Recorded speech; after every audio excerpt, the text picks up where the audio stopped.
Esdras, chapitre 4. Opposition à la reconstruction.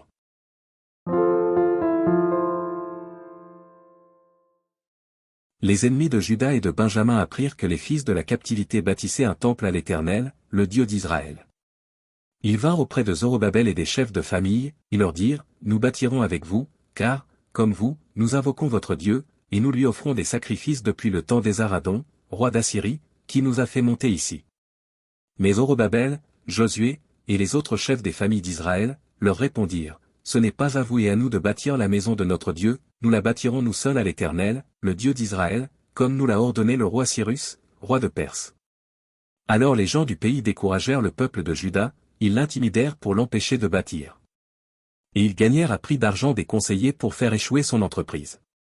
Il en fut ainsi pendant toute la vie de Cyrus, roi de Perse, et jusqu'au règne de Darius, roi de Perse. Sous le règne d'Assuéru, au commencement de son règne, ils écrivirent une accusation contre les habitants de Juda et de Jérusalem. Et du temps d'Artaxerxès, Bishlam, Mithredate, Tabel, et le reste de leurs collègues, écrivirent à Artaxerxès, roi de Perse. La lettre fut transcrite en caractères araméens et traduite en araméen. Réhom, gouverneur, et Shimshaï, secrétaire écrivirent au roi Artaxerxès la lettre suivante concernant Jérusalem.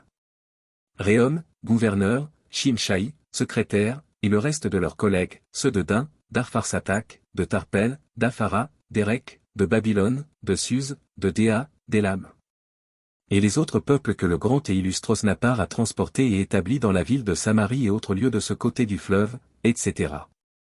C'est ici la copie de la lettre qu'ils envoyèrent au roi Artaxerxès, tes serviteurs, les gens de ce côté du fleuve, etc. Que le roi sache que les Juifs partis de chez toi et arrivés parmi nous à Jérusalem rebâtissent la ville rebelle et méchante, en relèvent les murs et en restaurent les fondements.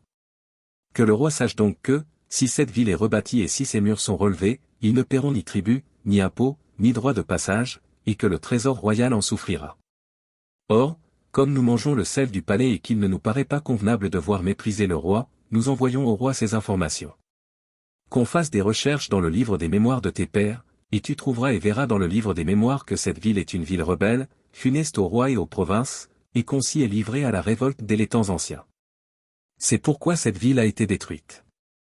Nous faisons savoir au roi que, si cette ville est rebâtie et si ses murs sont relevés, par cela même tu n'auras plus de possession de ce côté du fleuve.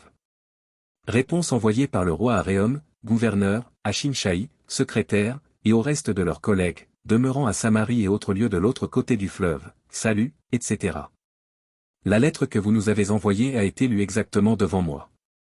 J'ai donné ordre de faire des recherches, et l'on a trouvé que dès les temps anciens cette ville s'est soulevée contre les rois, et qu'on s'y est livré à la sédition et à la révolte.